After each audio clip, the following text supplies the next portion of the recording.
Então, gente, como prometido, eu vou fazer uns comentários aqui do, do livro, do texto da aula de vocês de moderna, do Darton, né? Eu não vou ler o texto inteiro com vocês, mas eu vou tentar dar algumas dicas para facilitar a leitura, para orientar a leitura, né? Em primeiro lugar, a dica é, a primeira coisa, procurem bastante sobre o autor do livro, tá? Por quê? Esse cara, o Robert Darnton, ele talvez seja um dos historiadores mais conhecidos do mundo. Então, eu vou até abrir um arquivo aqui e vou colocar o que vocês deveriam meio que manjar sobre esse texto, né? Então, a primeira dica é procurem sobre ele, ok? Ele é um historiador extremamente conhecido. Ele talvez seja um dos historiadores americanos mais importantes para o mundo. Tem muito historiador americano importante, mas tem alguns que são mais importantes para os Estados Unidos. Ele não, ele para o mundo, ele foi muito importante. Então, um cara, assim, sensacional, né? Vale a pena. Ele veio para o Brasil, inclusive, teve várias vezes aqui no Brasil, tal. E ele, para você ter uma ideia, né, ele foi diretor da livraria de Harvard, da biblioteca de Harvard, né? Ou seja, não é fraco. Aqui você tem, né, eu peguei em inglês aqui, mas deve ter coisa em português. E basicamente, qual é a primeira chave do castelo, assim, para você conseguir entender com quem vocês estão lendo, né? Vocês estão lendo com um cara que foi para a França. Esse cara foi para a França, aqui, ó, há bastante tempo. E ele foi estudar iluminismo, ok? E quando você começa a ver, ele tem muitos textos de literatura, ó. Ele tem muitos textos, ó, best-seller, Berlin Jornal, aqui Revolução e Imprensa, o The Case for Books.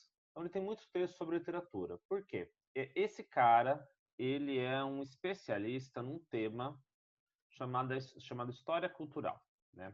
Então, para quem esqueceu aí a aula de metodologia, basicamente é o seguinte: durante muito tempo, a história era a história dos políticos, sei lá, pega quando a gente aprende uma matéria da República Velha, sei lá, você fala muito sobre os políticos.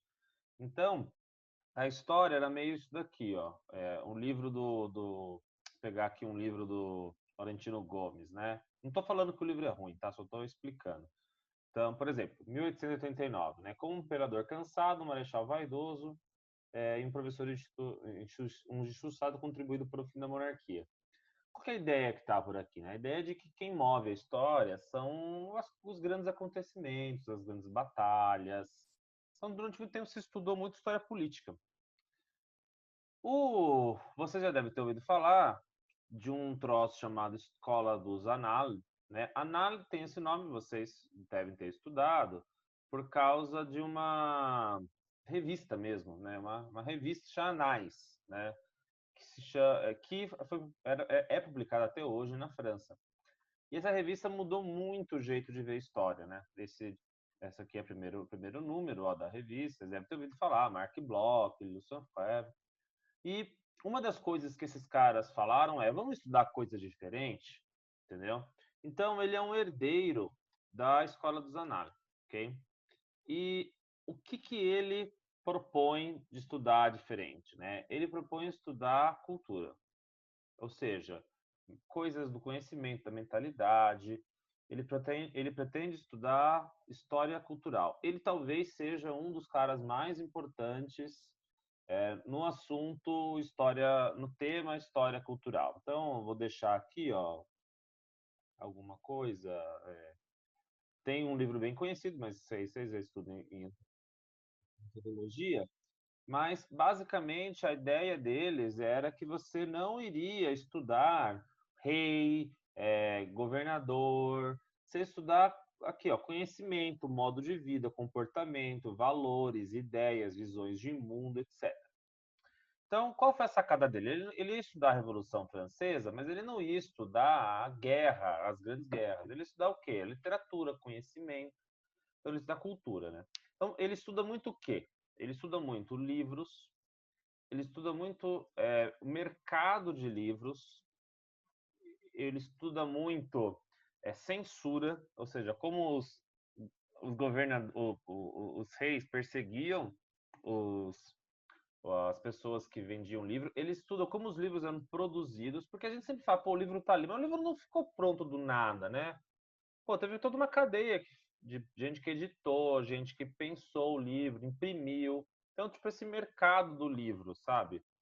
E ele também conta de histórias que as pessoas contavam. Tanto é que ele tem um livro muito famoso, que é O Grande Massacre dos Gatos. É um livro muito famoso, vale muito a pena ler esse livro, né? Que ele conta um massacre dos gatos, né?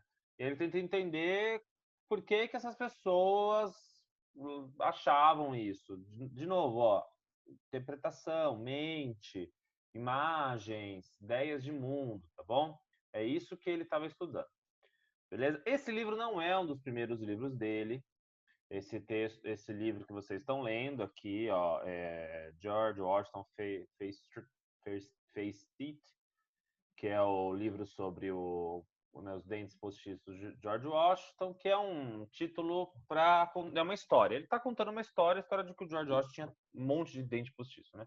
E ele tenta mostrar como o iluminismo, como o século XVIII era um século meio esquisito, né? Então, ó, isso aqui, esse livro é um ensaio. O que isso quer dizer? Ele escreveu isso em 2003, né? Ele é de 1939, então ele tinha já os seus 60 e passados, né? Seus 60 e mais anos. Então ele já era mais velho, ele tinha todo o conhecimento maior sobre o tema. Ele não é uma monografia que ele está fazendo. E ele vai estudar o quê? Ele vai estudar coisas esquisitas do século, coisas, ideias esquisitas do século XVIII, do século do Iluminismo, que é o grande tema dele, né? O grande assunto que ele tem. Bem, vamos para o texto, né? O texto, enfim, não vou ler o texto inteiro, de novo, eu só vou dar algumas sugestões, né? O texto chama As Notícias em Paris, uma pioneira cidade da informação. Então, a primeira coisa, o texto se passa em Paris, mas não é à toa, tá? Não é porque, pô, seu filho da mãe, ele se passa em Paris porque ele gosta de Paris. Não. Paris, né, no século XVIII, talvez fosse o lugar onde as pessoas estavam mais estudando, pensando, imaginando coisas no mundo. Né? Fosse um dos lugares, mas estava lá no top 3, entendeu? E ele está usando esse termo aqui, ó, sociedade da informação. É, toda história, todo livro de história, ele é uma conversa, gente. Ele é uma conversa entre você, entre o leitor e o escritor, mas também é uma conversa com outros autores, né? Então, quando ele está usando o texto Sociedade de Informação, ele está usando uma palavra que era muito famosa na virada do século, que veio desse cara aqui, ó, do Manuel Castells e outras pessoas, outros estudiosos, que basicamente disse que a gente vivia numa sociedade onde a quantidade de informação era muito grande, a velocidade da informação era muito grande. Então, o termo sociedade de informação, ó, se você olhar, tem um monte de PowerPoint sobre isso, era extremamente comum, beleza? Então, era aquele, o termo sociedade de informação era um negócio assim, olha como o nosso mundo tem uma caralhada de informação, beleza? E ele vai fazer um diálogo com esse pessoal. Ele vai fazer um diálogo tentando falar, tentando provar algum ponto, né? Eu já vou adiantar. Ele tenta provar, ele tenta mostrar que havia uma sociedade de informação em Paris. Ou seja, não era só as pessoas sabiam das coisas em Paris no século XVIII. Né? E por que é meio maluco isso? Porque isso é antes de você ter jornal, isso é você antes de ter telégrafo, rádio e tudo mais. Então ele está fazendo uma coisa meio, né? Tipo, ele está falando que existe algo antes que todo mundo disse que existe. Então aqui ele começa falando sobre isso, ó. Começa falando sobre como que a gente, ele fala do presente aqui, ó. Tá bom, não? Ele está falando do presente. Isso é uma outra preocupação da escola dos Zanalli, era falar de coisas do presente. Então, ele fala que nós vivemos um mundo onde os modos de comunicação são as coisas mais importantes, ó. Vem substituindo os modos de produção como força motriz do mundo moderno. O que ele está querendo dizer? Está querendo dizer que o Facebook é mais importante que uma fábrica. Está certo quando ele fala isso, né? As pessoas já sabiam disso lá em 2000 alguma coisa. Então, quando ele fala isso, ó, ele está falando, pô, o Facebook vai ser, que é uma coisa de informação, né? É um negócio importantíssimo, é mais importante do que, digamos, é o modelo único da história. Os historiadores, eles têm uma mania, tá? Qual que é a mania que os historiadores têm?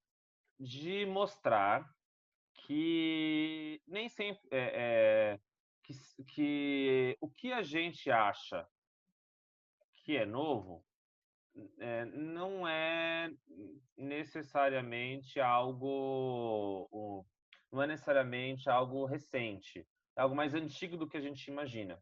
Por exemplo, todo mundo fala, as fábricas surgiram lá na Revolução Francesa. Daí o que, que o historiador fala? Não, não surgiu, surgiu muito antes. O capitalismo surgiu na Revolução Francesa. Não, surgiu antes. Tá vendo? Essa ideia de você mostrar que as coisas são mais antigas do que parecem. E ele fala isso aqui, ó. Aqui ele já começa explicando o que ele quer. O bom dos americanos é que eles são bem diretos, tá? Toda era foi uma sociedade de informação, cada uma à sua maneira, e que os sistemas de comunicação sempre moldam os acontecimentos. Aqui você já chama atenção que nós temos talvez uma premissa importantíssima do texto dele, que vai orientar o texto dele. O que ele está querendo dizer com isso? Em primeiro lugar, que mesmo em sociedades que não são grandes, que não são, que a maioria das pessoas moravam no campo, que não tinha tecnologia suficiente, tinha sim uma sociedade de informação. Tinha comunicação de notícias, etc. E, em segundo lugar, o que ele está dizendo? Essas notícias mudaram os fatos, mudaram a vida das pessoas, mudaram a política, etc.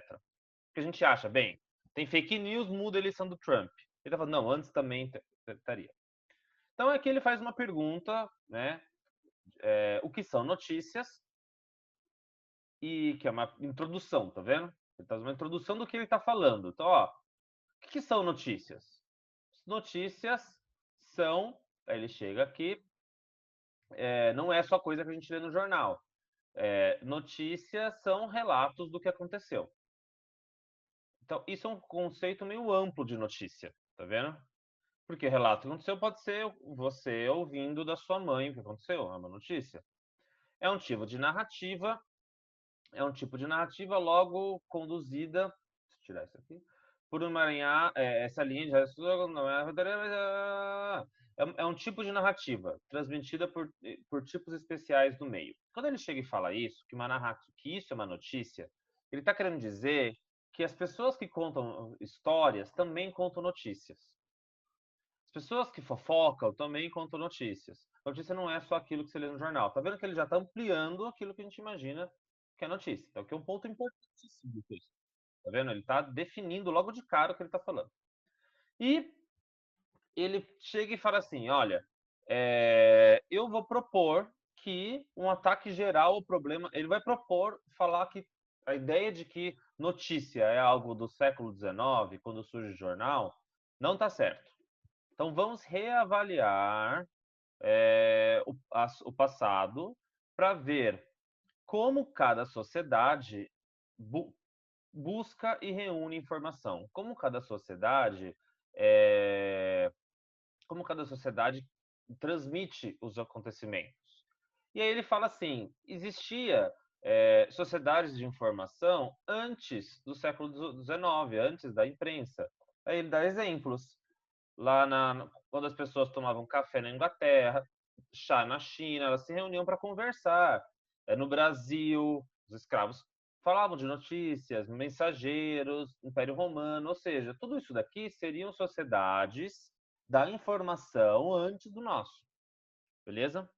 Ou seja, são sociedades que desenvolveram meios de reunir informação e comunicar. Então, o que ele está fazendo aqui como historiador? Ele está dizendo algumas coisas. Ele está dizendo, primeiro, as coisas que a gente acha que são recentes são mais do passado. E, segunda, cada sociedade Cada sociedade tinha sua forma de se comunicar e comunicar, usar informação para se comunicar, beleza? Então, ou seja, para dar a notícia. E ele chega e fala o seguinte: olha, nós não vamos falar de tudo, de toda a época, vamos falar de uma época. O antigo regime na França, a época do rei e tal, e Paris por volta de 1950. Então ele faz uma pergunta, né? Lembrando que todo historiador procura responder uma pergunta, que é uma pergunta interessantíssima. Não, como as pessoas sabiam? Ele já dá um alerta. Não existia no jornal, e mesmo se tivesse um papel que poderia ser parecido com um jornal, o governo não deixava, não tinha ideia de liberdade de imprensa.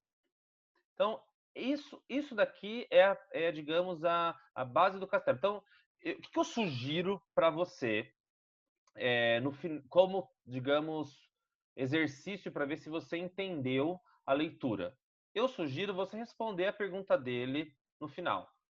Eu sugiro você responder, criar um texto de 10 páginas, sei lá eu, escrevendo como o francês sabia as notícias de 1650. Como que um francês sabia das informações? Entendeu? E a primeira coisa que ele dizia é que tinha uma puta árvore, chamada árvore de Cracóvia, um castanheiro, né? Castanheiro, aquelas árvores gigantescas, ó, castanheiro, aquelas árvores bem grandes, com uma copa bem grande, sabe? Ó. E eles iam num lugar, nesse castanheiro, nos jardins do Palais Royal, ok? Palais Royal é um lugar que fica bem no centro de Paris, ó, bem no centro de Paris. Conseguem ver aqui? E esse lugar é bastante conhecido. E ele está dizendo, bem, as pessoas iam lá, no Palais Royal. Né? Hoje tem até umas obras de arte lá, né? Uma intervenção urbana. As pessoas iam ouvir aqui embaixo embaixo do castanheiro as informações. Aí ele explica que a árvore. Daí ele vai estar tá respondendo as coisas, né? A árvore atraía novelistas de bush, ou boateiros. Ou seja, que espalhavam de boca a boca informações sobre eventos correntes. Aí você falaria assim, mas porra, velho, isso aqui não é informação. De novo, o que é informação? Aí você volta lá. Informação relatos sobre o que aconteceu, um tipo de narrativa. Bem, não está perguntando se é certo ou errado, é um tipo de narrativa. E, ó, o diplomata ia lá, havia outros lugares, como os jardins da Tulheiras e Tuileries, Jardim de Luxemburgo, Quai do Augustin, Pont-Neuf, que são lugares, cafés. Então, basicamente o que ele está dizendo, se você quisesse ouvir notícia em Paris no século XVIII, você tinha que andar nos lugares onde as pessoas falavam. Tipo, ir no cabeleireiro hoje, se o pessoal falar para saber as notícias. E aí ele vai refletir mais sobre isso. Vai bem, mas os boatos não davam muito, não era só, os parisienses queriam saber mais. Então eles queriam saber o que aconteceu de verdade. Então o que eles faziam? Eles iam trocando, ó, e trocando de lugar para ouvir o que dava. Ele ia num salão onde as pessoas meio que reuniam as informações. Ele reunia no apartamento fulano, e nesses lugares eles conseguiam registrar aqui, ó, numa escrivaninha, notícias consideradas confiáveis. Então, esse lugar, ou seja, havia uma estratégia antes do jornal das pessoas se informarem, algum protótipo de um repórter. Como ele sabe disso? Como ele sabe o que aconteceu? Porque ele trabalhou muito tempo com o arquivo da polícia. E a polícia procura crimes. E naquela época, ficar falando as coisas era crime. Falar coisas, principalmente sobre o rei. Por quê? Porque havia um crime. Qual o crime? Você fala mal do rei. Era crime falar mal do rei. Então, isso que é interessante. Quais são as fontes dele? Tem várias fontes que ele vai usar, mas uma das fontes dele são registros policiais. Os registros policiais, depoimento, coisas da polícia, são as fontes que ele consegue descobrir o passado. Então, por exemplo, aqui tem uma notícia que provavelmente o policial pegou, que um cara lá vai perguntando quais novidades e um criado registra as coisas. É sensacional essa história, né? Maluco, sensacional. Aí tem um desenho aqui dos caras num jardim, né? Esse jardim é lindo, se um dia vocês forem para Paris, ó. Jardim de Luxembourg, Jardim de Luxemburgo, um jardim maravilhoso, ok? Ó, vale muito a pena aí. Então, aqui os caras trocando ideia, aqui nessa árvore de Cracóvia. E aqui ele vai contando a história, né? Então, entenda o livro, entenda que agora, aqui ó, na página 4, ele está contando histórias, beleza? Ele está contando histórias sobre como essas notícias se organizavam. E depois ele chega e fala assim, pô, mano, agora os caras começaram a ganhar dinheiro com isso, ó. Então eles começaram a imprimir essas notícias de forma clandestina, proibida, ok? Ou seja, o que ele está querendo dizer? Que, olhem aqui, olha o ponto, ó.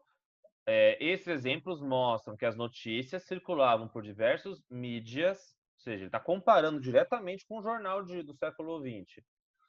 Oral, manuscrita e imprensa. Impressa. Ou seja, havia circulação de notícias antes dos jornais. Tá vendo a prova disso? E ele vai aqui cagar exemplo. E ele vai cagar o exemplo de como que as pessoas chegavam, ele vai mostrar como as pessoas contavam as notícias e como que a polícia ia atrás da notícia. Então aqui eu não vou entrar nesses detalhes.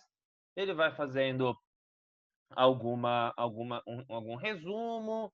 Aqui ele fala sobre os jornais, aqui ele fala sobre os primeiros jornais. Também os primeiros jornais não eram os primeiros jornais não eram livres. Aqui tem uma coisa muito interessante que vocês pegaram do texto anterior, que é a ideia de revisão do passado, né? Os historiadores eles ficam reinterpretando o passado toda hora. Então, a gente tem uma ideia meio estereotipada do que era o antigo regime. Ah, lá ninguém fala, lá todo mundo ficava em casa, tranquilo, de boa, porque não tinha televisão, internet, tinha nada. Entendeu? Mas não, havia muitas formas de comunicar.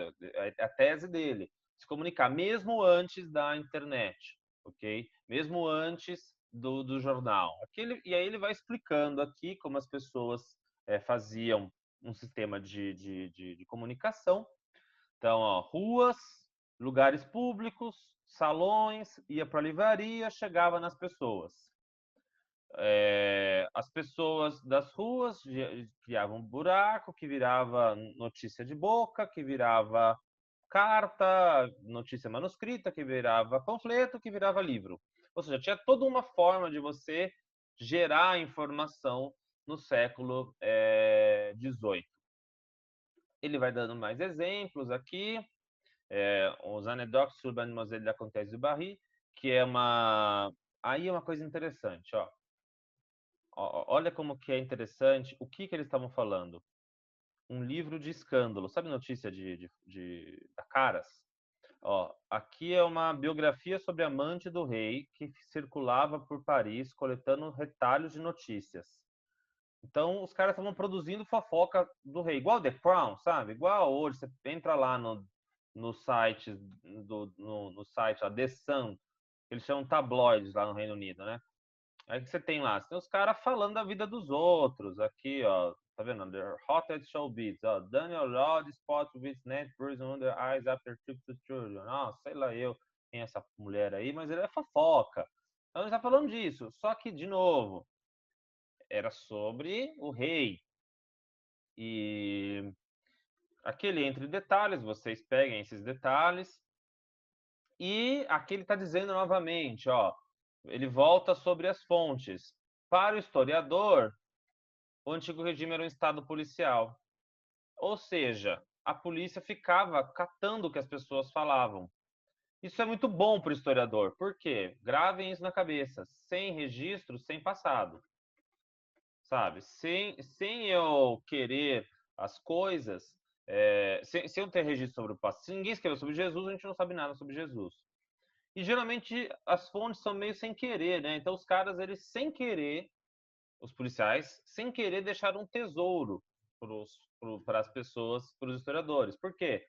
Porque eles pegaram um monte de relatórios sobre onde você falava, onde você estudava, onde tinha essas fofocas aí, esse negócio de notícia, e os historiadores conseguem entender como era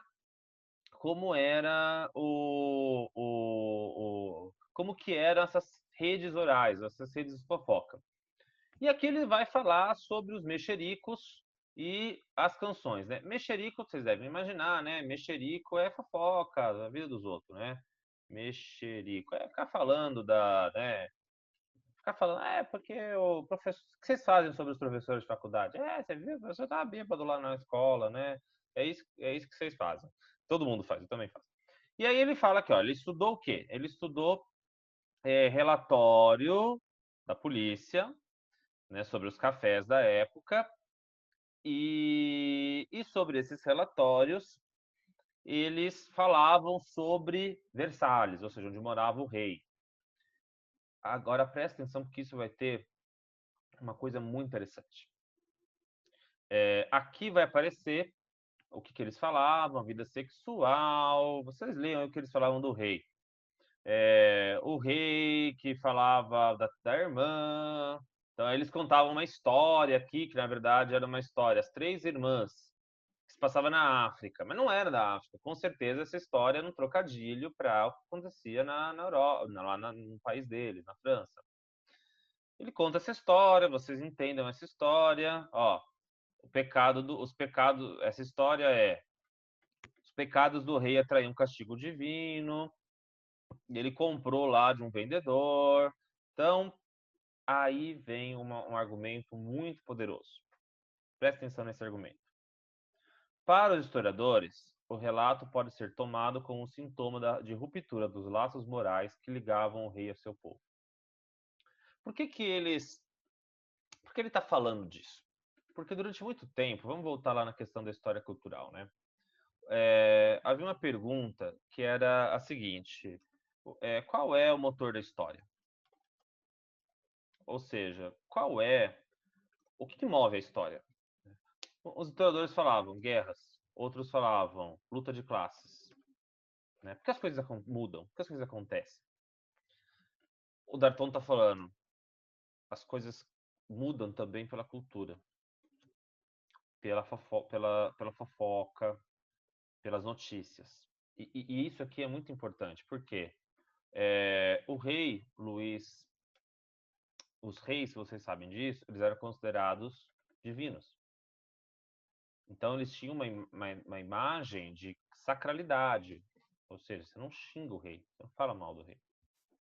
Agora que todo mundo sabe as fofocas sobre o rei, lá no passado, isso é uma coisa muito importante. Aí vocês leem a história aqui, vamos direto para a conclusão, que eles falam das canções, tal. Eu não vou entrar nesses detalhes, que a canção para falar mal dos outros. Eu vou comparar a canção com as músicas do Zeca Pagodinho zoando o governo, marchinha de carnaval, zoando o governo, sabe? E e aí onde ele vai, o que ele vai concluir? Ele vai concluir, então aqui são das canções, tá? O que ele vai concluir no, a respeito de tudo isso?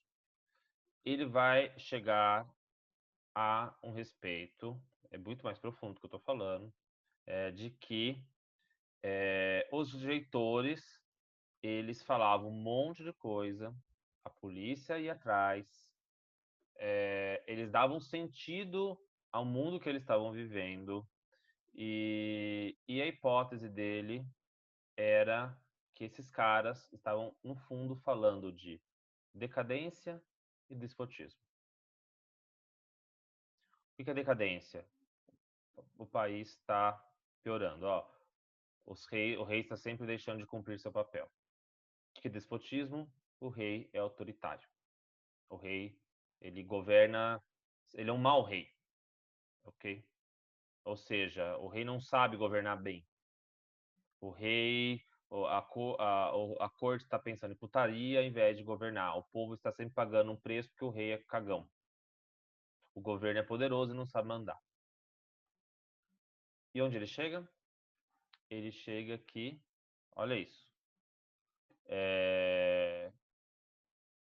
Aqui vem a parte principal. Esses libelles, esses textos, propiciaram uma moldura para a percepção dos eventos por parte do público durante a crise antes da Revolução Francesa. A hipótese dele é: o que fez os franceses deceparem a cabeça do rei? Os franceses, eles achavam que o rei era um depravado, que não fazia nada. Eles tiraram a ideia de um rei divino. Quem tirou essa ideia de divindade do rei? Quem tirou essa ideia de divindade do rei foram essas primeiras imprensas. Foi essa imprensa pré-histórica, por assim dizer, proto-imprensa, por assim dizer. Ou seja, dia após dia, a imagem do rei foi corrompida,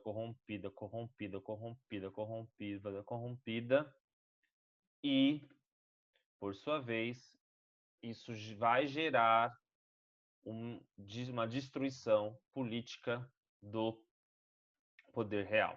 Então, no fundo, o que ele está querendo dizer que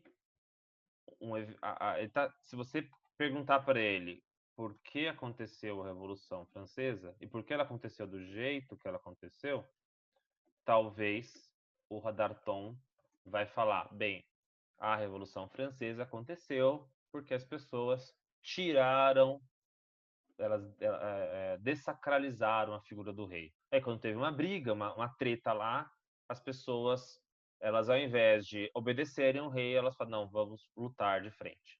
E por fim ele faz um comentário do presente, ele volta, é uma estratégia, né? Ele fala sobre aqui o Washington, mas pensa nos políticos, né? Como a maioria dos americanos se orienta pela mídia, contando histórias sobre as vidas privadas dos políticos, exatamente como os franceses faziam. E o que ele está querendo dizer? Que a gente fala mal de política igual os caras falavam no passado.